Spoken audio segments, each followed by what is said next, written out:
종교개혁자 마르틴 루터는 이 야고보서를 가리켜서 지푸라기 서신이라고 했어요. 이 야고보서는 그 야고보 사도가 아니고요. 주님의 동생인 친동생인 야고보예요. 그 야고보가 원래 예루살렘 교회의 총대장이었어요. 그러니까 아마 그 예루살렘 교회가 흩어진 이후에 어떤 유대인의 한 무리들의 믿음의 공동체에 그 믿음의 성장을 위해서 보냈던 서신이 이 야고보서인데, 이 야고보서의 내용이 구원을 얻음에 있어서 마치 행위를 강조하는 것 같이 보이기 때문에 이 종교개혁자 마틴 루터는 지푸라기 서신이다라고 이야기했던 것이죠. 당시 종교개혁자들은 오직 믿음으로만이 구원을 얻는다라고 로만 카톨릭에 대하여 죽을 힘을 다해서 싸고 있는데, 이 야고보서가 그거하고는 좀 반대 이야기하는 것 같아서 그래서 아마 마틴 루터가 지푸라기 서신이라고 이야기했습니다. 하지만 결코 그렇지 않아요. 야고보서는 이신칭의, 즉 믿음으로 의롭다함을 얻는 믿음의 구원교리에 절대 배치되지 않습니다. 가령 사도 바울이 자신의 서신을 통하여 강조한 것은 어떻게 구원을 받느냐예요. How to be saved. 하지만 야고보서, 이 예수님의 동생이 썼던 야고보서의 관심, 즉 야고보의 관심은 믿음이 있다면 이 믿음을 가지고 어떻게 사느냐의 문제의 관점을 그린 것이죠. 자, 믿음의 백성은 그 믿음을 어떻게 실천하느냐의 초점이 바로 야고보서다. 사도 바울도 사실은 똑같은 이야기를 했어요. 고린도전서 12장 13절 2절을 보면 산을 옮길 만한 모든 믿음이 있을지라도 뭐라고 했죠? 사랑이 없으면 내가 아무것도 아니야. nothing이라고 해요. nothing. 바울만이 아니에요. 요한사도도 그랬어요. 요한일서 3장 17절 18절을 보면 자녀들아 우리가 말과 혀로만 사랑하지 말고 뭐라고 하죠? 오직 행함과 진실함으로 하자.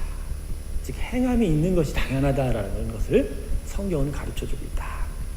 당시 이 야고보서의 수신 대상이었던 일종의 그 믿음의 공동체가 일어난 사건을 짐작해보면 어떤 믿음의 열매가 점차 사라져가고 있었던 것 같아요.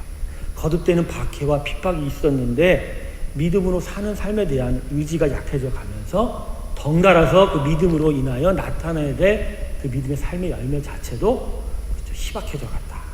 자기 몸같이 이웃을 사랑하라고 주님께서 가르쳤는데 이 주님의 계명에 대한 순종이 사라져 갔던 것입니다. 대신에 말로만 믿음을 고백하고 말로만 믿음 있는 척했던 그런 가식적인 모습들이 이 공동체에 나타났던 것 같습니다. 그래서 오늘 본문 15절과 16절을 보세요. 뭐라고 그러죠? 만일 형제나 자매가 헐벗고 일용할 양식이 없는데 너희 중에 누구든지 그에게 가서, 자 이제부터 보세요. 평안하라. 덥게 해라. 따뜻하게 살아. 배부르게 하라. 라고만 하면, 그래서 그 몸에 쓸 것을 주지 아니하면 무슨 이익이 있으리요. 진짜 맞죠? 항상 가끔 우리가 얄미울 때가 있잖아요. 누가 참 우리를 위로하는데 그냥 평안해. 배고프게 살아. 배부르게 살아. 하면서 사실은 도시락 하나 안 갖다 주고 춥지? 따뜻하게 살아 하면서 이불 하나 한 번 덮어준 적 없는. 그지? 안 그래요? 저만 그런 거 당했나 봐요. 여러분은 전혀 말로만 사랑을 외치지 실제로는 그 사랑을 위한 실천이 거의 나타나지 않는 그 모습이 이 공동체에 나타났던 거예요. 그래서 야고보서가 이 서신을 통해서 참된 믿음이라는 건 반드시 행위를 동반하는 것이다. 즉 믿음의 백성이라는 것은 입으로의 믿음이 아닌 온 인생의 믿음이다라는 것을 가르쳐 주십니다. 자, 오늘 본문 17절 같이 읽습니다. 시작. 이와 같이 행함이 없는 믿음은 그 자체가 죽은 것이다. 죽은 믿음은 과연 믿음일까요? 믿음이 아니죠. 죽은 믿음은 가짜죠. 죽은 믿음은 유효가 없다라는 거죠. 이게 바로 오늘 본문에서 주님께서 우리에게 가르치시는 것입니다. 믿음을 꽃이라고 하면 그 믿음으로부터 나오는 행함과 실천은 열매와 같습니다. 자, 이미지를 그려보세요. 믿음이 뭐라고요? 꽃이에요. 그러나 그 꽃으로 끝나지 않죠. 반드시 꽃이 지면 뭐가 나타나죠? 열매가 나타나죠. 당연히 그래서 믿음은 뭘 낳아야 된다고요? 열매를 낳아야 된다. 과실을 내야 된다. 꽃만 피고 열매가 없으면 무엇입니까? 아무런 가치가 없는 것이죠. 주님께서 이런 비유를 드셨죠. 포도원에다가 옮겨다 심은 무화과 나무가 3년 동안 열매를 맺지 못하자, 그죠? 그 농부에게 파서 던져버려라 얘기하셨죠. 뿌리고 심은 것 자체가 심은 거에 머무르지 아니하시고 하나님의 관심은 어디 있다? 열매 맺는 것에 있다라는 것을 가르쳐주는 거죠. 주님이 가르쳐주신 씨 뿌리는 자의 비유를 기억해 보십시오. 그 비유의 초점은 결국 열매 맺는 거예요. 그 비유의 마지막이 뭐죠? 옥토에 심겨진 나무는 몇 배? 30. 그 다음 몇 배? 70. 그 다음에 100배. 100배 좋아하지 않을까요? 100배 열매 맺는 인생 되시길 주님으로 축원합니다. 근데 그게 하나님의 우리를 향한 관심이다. 하나님이 우리에게 복음의 씨를 뿌시고 우리 인생을 이렇게 살리시는데 결국 우리 인생에서 무엇을 원하시는가? 100배를 원하십니다. 100배 열매 맺는 것을 원하십니다. 하나님의 사랑은 무조건적입니다. 우리가 어떻든 간에 그분은 우리에게 사랑하시기를 무조건적으로 하세요. 그렇지만 그분의 사랑은 목적이 있어요. 무목적적이지 않아요. 목적 있는 사랑이 주님의 사랑입니다. 할렐루야. 어떤 목적이요? 100배의 열매 맺는 목적이다. 이게 우리를 향한 주님의 사랑이다. 그래서 여러분 열매 맺는 것이 참 중요합니다. 그래서 우리가 믿음을 가졌다고 하여도 산믿음이 아닌 죽은 믿음을 가질 수가 있어요. 이 열매 때문에. 본문 17절 아까도 읽었지만 행함이 없는 믿음은 그 자체가 죽은 것이라. 고백을 해도 그 고백이 그냥 입에만 머물고 내 인생의 일들로 나타나 열매 맺어지지 않으면 그건 죽은 믿음이다. 열매 없는 건 결국 무슨 믿음? 죽은 믿음이다라고. 어떤 그 자체로도 생명과 힘을 보여줄 수 없는 게 죽은 믿음이다. 여러분 믿음은요 교리를 알고 배우고 그래서 그것을 내가 믿습니다, 동의합니다라고 고백하는 것으로 멈추는 게 아니에요. 그건 믿음 아니에요. 그건 지식적 믿음이에요. 진짜 살아있는 믿음은 머리의 문제도 아니고 입의 문제도 아니라 마음, 이 영혼의 문제다. 그래서 이 영혼이 진실로 예수님 믿는 거예요. 그분 외에는 없어요. 그분이 주님이에요. 그래서 그 말씀 하나하나가 나의 삶 속에는 너무나 중요한 기준이 된 거죠. 그렇기 때문에 이 영혼에 새겨진 믿음이 되면 당연히 주님이 원하는 삶대로 살게 되고 살다 보면 그대로의 열매가 30배, 70배, 60, 100배로 맺어지게 되는 거죠. 물론 시간의 경과가 필요해요. 가정의 문제가 있기 때문에 천천히 어떤 분은 정말 나중 임종전까지도 기다려봐야 되는 일이 있지만 중요한 건 방향성이다. 무화과나무의 비유를 요새 우리가 마가복음 통해서 배우지 않습니까? 근데 주님이 6월절에 있어서 무화과 열매를 찾았다는 것은 이게 상식적이지 않아요. 이해가 안 되는 일이에요. 원래 무화과나무는 언제 열려요? 8월에서 9월 사이에 열립니다. 근데 3월부터 4월 그때 어떻게 무화과나무에 가서 열매를 찾았을까요, 주님이? 근데 알고 보니까 무화과라는 게 원래 3월, 4월에 약간의 꽃봉오리가 열려서 열매 맺는 듯 하다가 그게 점점 자라서 9월에 터진다고 합니다. 그러니까 주님이 갔을 때는 열매 맺는다는 생각이 아니에요. 그게 예루살렘 성에 있는 바로 그 당시에 믿음의 백성들이 준비 없이, 방향 없이 그냥 열심 없이 하나님을 그냥 믿고 있는 것에 대해서 그 무화과를 비유로 드신 것이죠. 3, 4월에 그 무화과에 적어도 나중에 열매 맺을 것을 향한 어떤 준비성이 있었다면 주님이 절대로 그 무화과나무 저주하지 않았다는 거죠. 근데 그 무화과나무를 찾았을 때 그런 준비가 하나도 없었다는 거예요. 그러니까 얘는 9월 달에 열매 맺을 준비를 안 하고 있구나. 그러니 얘는 죽은 거나 다름없다라고 가르치십니다. 할렐루야. 그러니까 저주하기 전부터 이미 그건 죽어 있는 거라는 거죠. 여러분, 제가 여러분에게 무슨 얘기를 하는 건지 아십니까? 지금 우리가 지금 행함에 있어서 당장 열매 맺는 것이 아니라 지금 열매 맺는 것을 향해서 내 인생이 나아가고 있는 거야. 그것이 내 목적이고 그것을 향하여 내 눈을 그 목적을 향하여 보고 있느냐에 대한 이야기. 선교 이야기로 옮겨갈게요. 오늘 파송 예배니까. 여러분, 그래서 선교는 죽은 믿음으로는 할 수가 없어요. 오직 산 믿음으로만 가능한 것이 선교입니다. 선교가 결국 무엇이죠? 선교학 배운다고 하지만 그런 학습적인 지식 필요 없습니다. 이거예요. 나 구원해 주신 예수님 너무 소중하기 때문에 그 사람. 나 혼자 갖기는 너무나 과분해서 세상과 다른 사람들에게 전하여 주고 싶은 것이 선교예요. 그것도 전도고. 그러니까 하나님의 사랑에 대한 확신과 믿음으로 우리가 그 사랑을 전하면서 하나님의 열매를 맺어가는 게 바로 선교다라는 것이죠. 그렇기 때문에 선교는 산믿음이 있어야 되고, 그런 산믿음 안에서 하나님 사랑에 대한 정확한 고백, 진실된 고백을 갖지 않으면, 그래서 그 고백으로 정말 이웃에 대한 나의 몸같이 사랑하는 일이 나타나지 않으면 선교의 행위는 가능해도 열매 맺는 선교는 불가능하다라는 것이 바로 오늘 본문이 우리에게 던져주는 도전입니다. 사랑하는 성도 여러분, 산믿음 가지시길 주님으로 축원합니다. 여러분의 믿음이 지금 죽었는지 살았는지는 오직 이것으로 보면 알아요. 뭘 보면 알아요? 여러분 삶 속에서 그냥 지금 하나님의 사랑이 나아가고 있는 거예요. 계속 나가고 있는 거예요. 오늘 설교 제목이 뭐죠?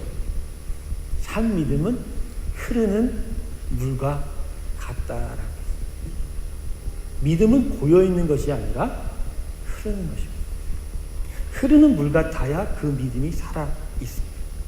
묵상을 하다 깨달은 건 댐이 물을 가다 놓잖아요. 근데 그 댐 가다 놓은 그 물이 가득 차서 댐 위로 넘치면 어떤 일이 벌어진다고 그랬죠? 댐이 무너져요. 무너진다고 그러더라고요. 우리가 보통 뭐라고 생각하죠? 은혜가 가득 차야, 넘쳐야 거기서부터 은혜가 흐르고 바깥으로 열매 맺는다라고 이야기합니다. 아니에요. 틀렸어요. 그거 우리 변명입니다. 다음 주부터 제가 이 모순이라는 설교 제목으로 이 모순 시리즈에서 더 깊게 나눌 내용인데, 여러분, 은혜는 그런 게 아닙니다. 우리에게로 와서 다른 곳으로 흘러가는 통로가 있어야 은혜라는 것이 우리 안에서 살아있는 생명으로 있게 됩니다. 은혜는 양이 아니에요, 여러분. 은혜는 그 자체로 완전한 것이라 아무리 작아도 단 한 번의 은혜로도 충분합니다. 할렐루야. 양을 따지는 건 우리의 계산이지, 우리의 변명이지, 하나님의 은혜는 양이 아니라 뭐죠? 질이에요. 질. 그래서 믿음은 해석입니다. 믿음은 해석이에요. 머리로 믿음이 안 돼요. 계산으로 믿으면 안 돼요. 결국 내 영혼 안에 이게 정말 나를 위한 살 길인가? 나의 생명의 길인가? 그렇게 해석합니다. 10명의 문둥병자가 주님을 만나서 문둥병이 고쳐졌어요. 길을 가다가 만나고 나서. 그 중에 몇 명이 돌아왔죠? 주님한테? 한 명만 돌아왔어요. 간 사람 9명은 병원 났어도 구원을 못 받았죠. 하지만 이게 주님의 능력이구나, 이거 없이는 내가 못 살겠구나 하라고 되돌아온 그 문둥병자는 뭘까지 얻었죠? 구원을 얻었죠. 자, 그 9명과 그 1명의 차이는 뭐예요? 해석이에요. 해석. 같은 은혜를 받았는데 한쪽은 이거 아니면 안 된다라는 해석이고, 다른 쪽은 이거 말고 딴 것도 있어도 된다라고 해석합니다. 결국 거기서 구원이 갈리고 거기서 생명이 갈리게 되는 것이다.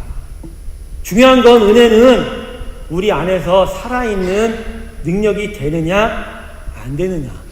그런데 그 살아있는 능력이 되려면 통로가 있어야 돼요. 흘러야 돼요. 여러분, 늪이 왜 죽음의 장소라고 저주받습니까? 늪은 통로가 있어요, 없어요? 없죠. 늪은 들어가는 입구만 있지 나가는 통로가 없어요. 그래서 아무리 펄펄 뛰는 생명도 늪에만 들어가면 썩어요. 죽어요. 그래서 늪은 죽음의 장소, 저주의 장소 아닙니까? 여러분, 그래요. 우리가 은혜 하지만 그 은혜 우리 안에 계속 넘치기를 원하지만 실제로 내 은혜가 밖으로 흘러가는 통로를 만들어 놓지 않고, 그래서 계속 은혜를 흘려보내지 않으면 처음에 은혜 받았을 때는 생명으로 받지만 이 안에 고여 있으면 어떻게 된다? 고여요. 고이면 썩어요. 썩는 거예요. 믿음이 여러분에게서 여러분 밖으로 흐르기를 주님으로 축원합니다. 그래서 우리가 지난주에 작년에도 배웠어요. In and out이라고 제가 설교를 여러분 같이 나눴어요. In 리치, 주님이 우리에게 은혜를 in 리치하면 우리는 그것이 너무나 소중하기 때문에 그 다음에 out 리치해야 된다고 얘기해요. In and out, 이 순환 구조가 되어야 이게 은혜에 살아있는 삶이 된다. 이것이 바로 우리에게 아웃리치를 원하시는 하나님의 귀한 뜻이다라는 것입니다. 여러분 헌금 문제 좀 제가 얘기할게요. 전 여러분하고 헌금 얘기 별로 안 하는데 그거 왜 우리에게 하라고 하셨을까요? 우리 하나님이 거지 아닌 줄로 믿습니다. 여러분 밖으로 나와야 사니까 강제적으로도 나오게 만들려고 하나님이 하신 제도다. 뭐하러 돈을 원하시겠습니까? 여러분 아울리치 그거 왜 해야 됩니까? 왜 해야 됩니까? 하나님의 복음 전하세요. 중요한 건 살래니까 우리가 밖으로 나와야 사니까 그 통로 만들려고 아울리치도 시킨다. 요새 제가 체험한 거는 체험적으로 깨닫는 건 믿음은요 이 자리에서 절대로 자라지 않는다는 거예요. 믿음은 이 자리에서 절대 안 자랍니다. 제가 5년 동안을 여러분과 같이 살지 않았습니까? 이 자리에서 여러분과 많은 것들을 나누었습니다. 찾아가서 또 함께 모여서 성경을 배우고 이 잠든 자리에서 했어요.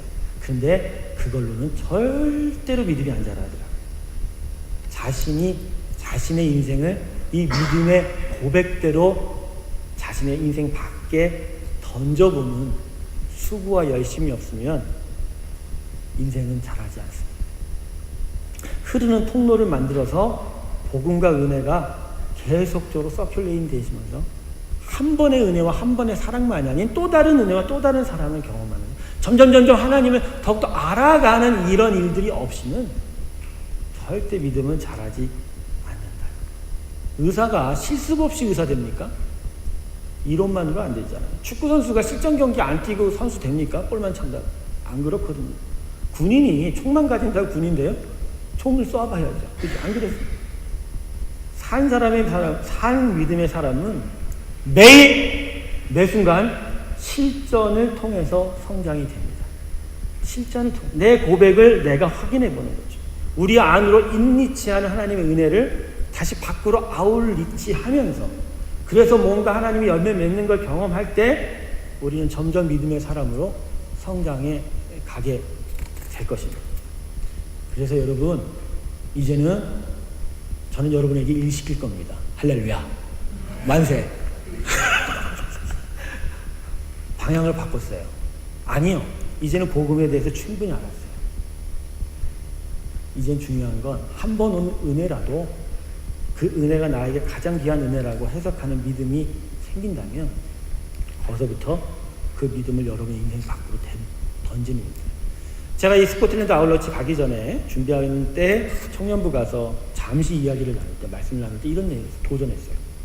너희들이 장신 청년들이 여러분의 인생에 언제 한번 여러분의 인생을 정말 마음껏 던져보겠냐. 여러분 결혼한다고 기뻐하지 말라. 연애한다고 기뻐하지 말라. 연애를 한다는 건 결국 구속당하는 거고 결혼을 한다는 건 무덤에 들어가는 거다. 결국 내 인생을 던지지를 못하는 거야. 거기다 애까지 나면 남자들 특별히 너는 니들은 이제 끝났어. 그랬어요. 근데 지금 이 시절에 니들의 인생을 던져야지. 언제 한번 정말 이렇게 던져보겠느냐. 클럽에다 인생을 던지지 말고 도박장에다 인생을 던지지 말고 정말 복음 던지는 데 한번 인생을 던져봐라. 그래서 정말 거기서 무슨 일이 있는지를 한번 경험해봐라. 하나님이 반드시 주실 것이다. 할렐루야. 우리 하나님 살아계실 줄 믿습니다. 그래서 여러분 내년에는 우리 일림교회 성도의 50%가 참여하는 아울리치를 기획 중입니다. 제가 우리 모든 분들이 아울리치를 가야 되는데 못 가는 이유는 여러 가지가 있더라고요. 일단 너무 오래 하니까 못 가. 그지? 너무 먼데 가니까 못 가. 그래서 내년에는 런던에 5개의 아울리치 지역을 당일치기로 5개를 만들게요. 어떤 건 좀 1박 2일짜리 때 만들고 좀 밤에 좀 자고도 싶은 분들. 그래서 전부 다 가서 아예 주일 예배 벗어드리던지. 그래서 우리 교회 성도의 절반은 그 아울리치 참여하고 해야 되는 일이다. 할렐루야 하시길 주님을 축원합니다. 반응이 현찬치 않아요. 제가 말씀드린 게 무슨 얘기인 줄 아시죠? 결국 던져봐야 돼요. 던져보면. 여러분에게 3가지의 도전을 드립니다. 첫 번째, 모험을 하십시오. 신앙은 모험입니다. 아브라함이 본토 친척 아비집을 떠난 것도 어드벤처였어요. 모험이었어요. 이제까지 살던 방식에서 벗어나는 진리로 나아가겠다는 모험이 우리를 온전케 할 것입니다. 살아있는 자로 만드는 것입니다. 두 번째, 결단이 필요합니다. 즉 의지가 있어야 된다는 것입니다. 새로운 삶으로, 정말 새로운 삶으로 내가 변하겠다라는 모험, 그것을 내가 하겠다라는 의지를 하지 않는 이상은 결코 신앙의 성장은 없다. 마지막 세 번째는 중요한 것인데, 희생의 대가를 치르십시오. 믿는 대로 실천에 옮기려면 값비싼 수고와 땀이 필요합니다. 희생과 헌신의 값비싼 대가로 수많은 자들이 믿음의 사람이라 불려졌어요. 여러분, 이것을 기억하십시오. 모험을 하십시오. 결단을 내리십시오. 희생의 대가를 치를 때 여러분 진정 인리치 의에 아울리치하여 그리고 온전한 하나님의 축복의 그 순환 구조 안에 온전한 축복의 사람, 하나님의 사랑의 사람이 되어갈 줄로 믿습니다. 기도하겠습니다. 감사하신 하나님 아버지, 우리에게